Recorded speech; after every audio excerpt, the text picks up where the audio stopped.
The first thing Ethan Carter noticed about the old porch wasn't the cracked boards or the peeling white paint. It was the rocking chair.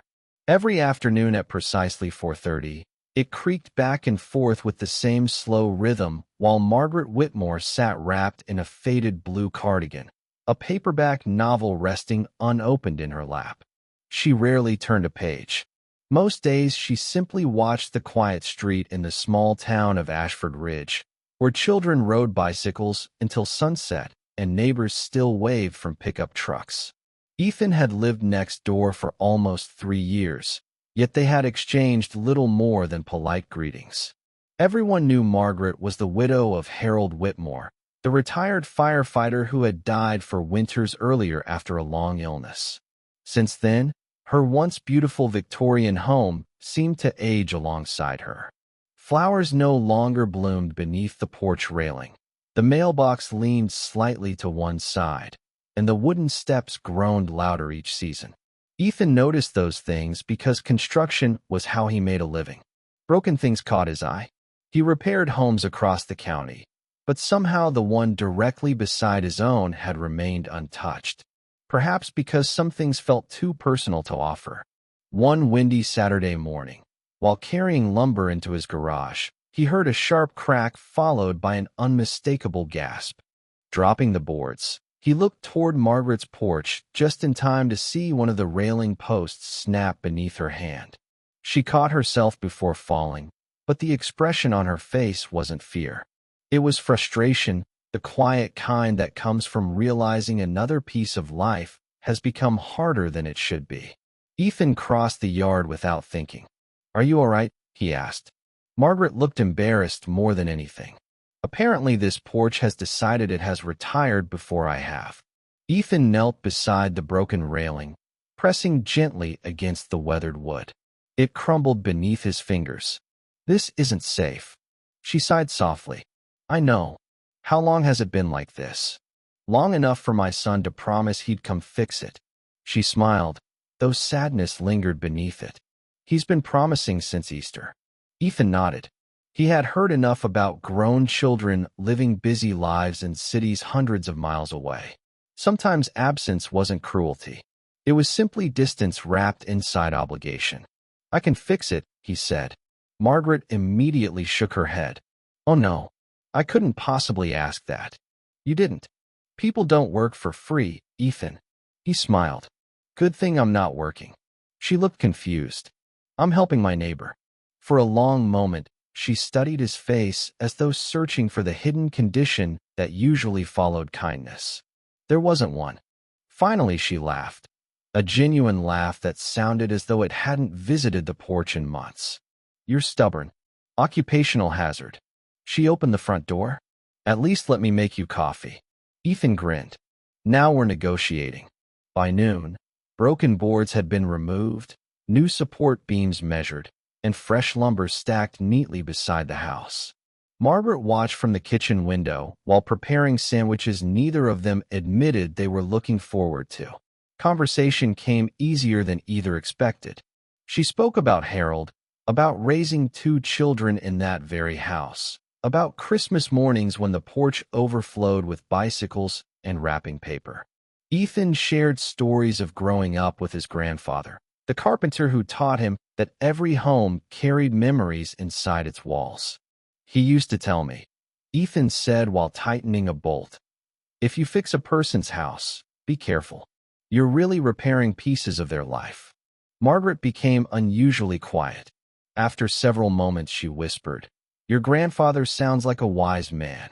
Ethan nodded. He usually was. The afternoon drifted by beneath warm sunshine and the smell of fresh-cut cedar. Neighbors slowed their cars to wave. Children asked questions about drills and saws. For the first time in years, laughter returned to the Whitmore porch. As the final railing was secured into place, Ethan stepped back to admire the transformation. The porch looked stronger already, though it still needed sanding and paint. Margaret slowly climbed the steps, testing each one carefully. No creaks, no wobbling. She rested both hands on the new railing before looking toward Ethan with eyes brighter than he remembered. "It's beautiful."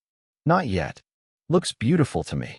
She gently ran her fingertips across the smooth wood before smiling mischievously. You know? Ethan looked up from his toolbox. If I were 20 years younger. She paused dramatically. Ethan raised an eyebrow. I'd probably be trying very hard to convince you never to leave this porch again. Ethan laughed, so suddenly he nearly dropped his hammer. Margaret laughed too, covering her face in mock embarrassment. Well, there goes my dignity. I think your dignity survived just fine. Good, she replied with a wink. Because my flirting clearly didn't. Before Ethan could answer, both of them noticed someone standing quietly at the edge of the driveway. The man standing at the end of the driveway looked to be in his early 40s, dressed in expensive casual clothes that seemed oddly out of place in the quiet neighborhood. He carried the confident posture of someone accustomed to walking into boardrooms rather than family homes, yet the uncertainty in his eyes betrayed him the moment Margaret noticed him. Her smile faded just enough for Ethan to recognize that whoever this visitor was, his arrival carried more history than surprise. Nathan, Margaret said quietly. The man forced a smile. Hi, Mom. He stepped forward, glancing briefly at Ethan before looking back at the freshly repaired porch. Looks different. Margaret folded her hands together. Ethan fixed it this morning.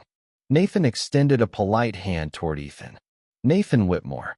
Ethan shook it firmly. Nice to meet you. Nathan nodded.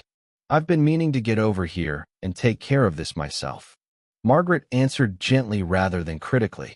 I know you have. There was no accusation in her voice, only acceptance, which somehow made the silence heavier. Nathan looked around the porch with visible guilt. Work's been complicated.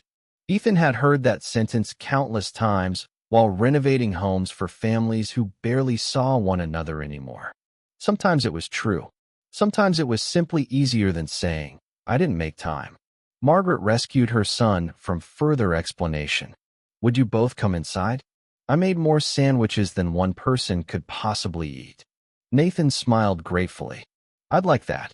They settled around the old oak dining table that had clearly witnessed decades of birthdays, Thanksgiving dinners, and difficult conversations. Family photographs lined every wall. Harold smiled proudly from nearly every frame, his firefighter uniform immaculate, one arm always wrapped around Margaret or the children. Ethan found himself studying the pictures without realizing it. Dad insisted on taking photographs of everything, Nathan said, noticing his attention. Birthdays, school plays, first bicycles, even the dog learning to sit. Margaret chuckled softly. Your father believed ordinary days became extraordinary once enough years had passed. Ethan nodded thoughtfully. He wasn't wrong. Conversations slowly became easier. Nathan asked Ethan about construction, complimented the quality of the repairs, and admitted he wished he possessed the same practical skills. Dad could fix anything, Nathan said quietly. I inherited spreadsheets instead. Margaret reached across the table and squeezed her son's hand. Your father would have been proud of you anyway. Nathan looked down, unable to answer immediately. After lunch, Ethan gathered his tools, intending to leave the family together. As he reached the front steps, Margaret called after him. You'll come back tomorrow? Ethan turned. If you'll have me. The porch still needs sanding. And painting, Ethan added. She smiled warmly. Exactly. Nathan watched the exchange carefully, a thoughtful expression crossing his face. Once Ethan disappeared across the yard, Nathan looked toward his mother. You seem happier. Margaret glanced through the kitchen window, toward Ethan unloading lumber into his garage. Do I? I haven't heard you laugh like that in years. Margaret remained silent for a moment before speaking almost to herself. Sometimes people don't realize how lonely a house becomes after everyone leaves. Nathan's shoulders dropped. Mom, she interrupted with a reassuring smile. I'm not blaming you. Still, life happens. Nathan stared at the repaired railing outside. Maybe I've been letting life happen a little too much. Across the fence, Ethan stacked his tools neatly before sitting on his own porch with a glass of iced tea. From where he sat, He could hear faint laughter drifting through Margaret's open kitchen window. It surprised him how satisfying that sound felt. He had intended only to repair broken wood. Somehow, the day had repaired something far less visible. As the sun dipped lower, his phone buzzed. It was a text from his younger sister, Emma. Emma, still alive? Ethan, barely. Spent the whole day rebuilding my neighbor's porch. A moment later, another message arrived.